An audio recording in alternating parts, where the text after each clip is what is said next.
श्री हरि स्तोत्र के 7वें, 8वें तथा 9वें श्लोक का अर्थ।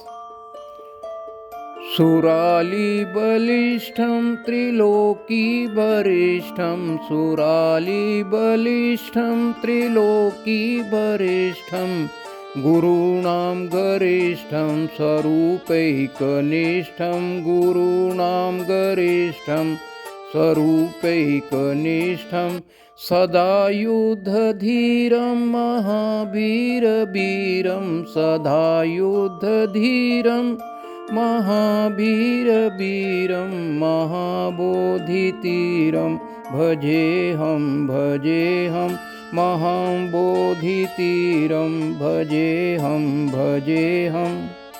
कठिन शब्द।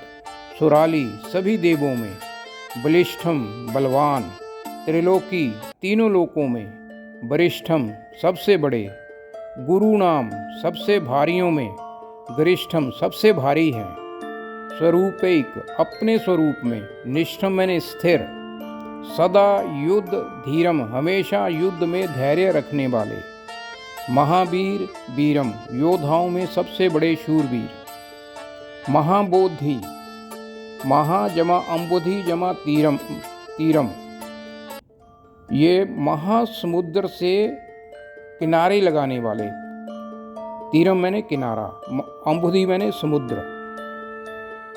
अब इसका पूर्ण अर्थ इस प्रकार है।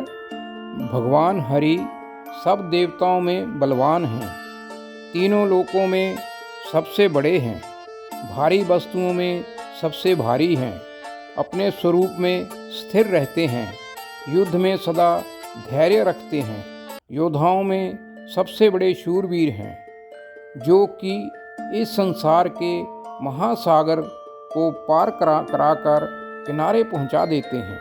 मैं ऐसे श्री हरि भगवान का बार बार भजन करता हूँ। 8वां श्लोक।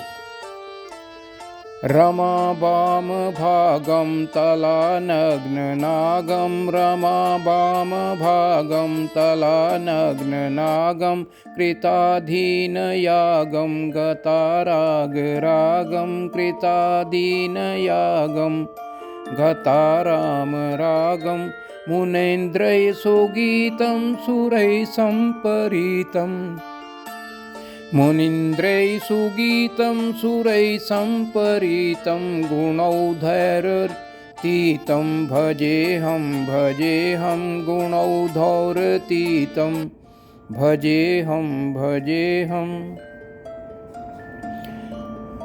शाब्दिक अर्थ।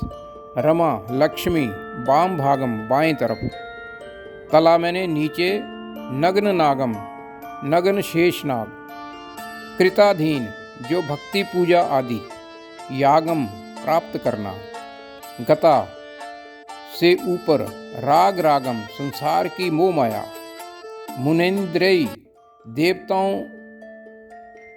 देवताओं के, सुगीतम सुरई देवताओं के साथ, संपरीतम सेवा की जाती है, गुणौधौरतीतम गुणौधौर मीन्स गुणों का मानसिक बोझ, अतीतम मैंने छुड़ाने वाले उससे। अब इसका पूर्ण अर्थ इस प्रकार हुआ। श्री लक्ष्मी जी उनके वाम भाग में विराजमान हैं और नग्न शेषनाग पर आसन लगाए हुए हैं, जो भक्ति पूजा आदि से प्राप्त होते हैं तथा माया मोह से परे हैं, देवताओं का सुगीत हैं, सभी देवता लोग उनकी सेवा करते हैं, उनकी भक्ति से गुणों का मानसिक बोझ अर्थात मोह छूट जाता है। मैं उस हरि भगवान को बार बार भजता हूँ। 9वां श्लोक। इदं यस्तु नित्यं समाधाय चित्तम्, इदं यस्तु नित्यं समाधाय चित्तं, पठेदाष्टकं कंठहारं मुरारे, पठेदाष्टकं कंठहारं मुरारे, सविष्णुर्विशोकं ध्रुवं याति लोकं, सविष्णुर्विशोकं ध्रुवं याति लोकं, जरा जन्म शोकं पुनर्विन्दते नो, जरा जन्म शोकं पुनर्विन्दते नो। अब इसका पूर्ण अर्थ इस प्रकार हुआ। इदम मैंने यह पस्तु मैंने प्रयास करना, यस्तु मीन्स प्रयास करना, नित्यम प्रतिदिन, समाधाय भगवत भाव में लगाना, चित्तम मैंने मन को, पठेत जमा अष्टकम, अष्टकम पढ़ता है, कंठहारम गले का हार, मुरारे विष्णु भगवान का, स मैंने वह, विशोकम शोक से मुक्त प्रसन्न, ध्रुवम मैंने निश्चित, याति मैंने प्राप्त करता है, जरा जन्म बुढ़ापा और जन्म का, शोकम मैंने दुख, पुनः मैंने दोबारा, बिंदते मैंने बांटना या भटकना, नो मैंने नहीं।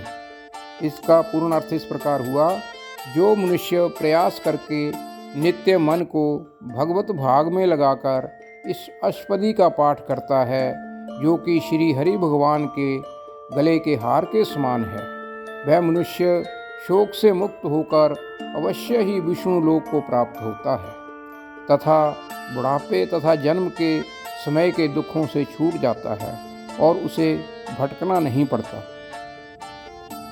इति श्री हरि स्तोत्रम।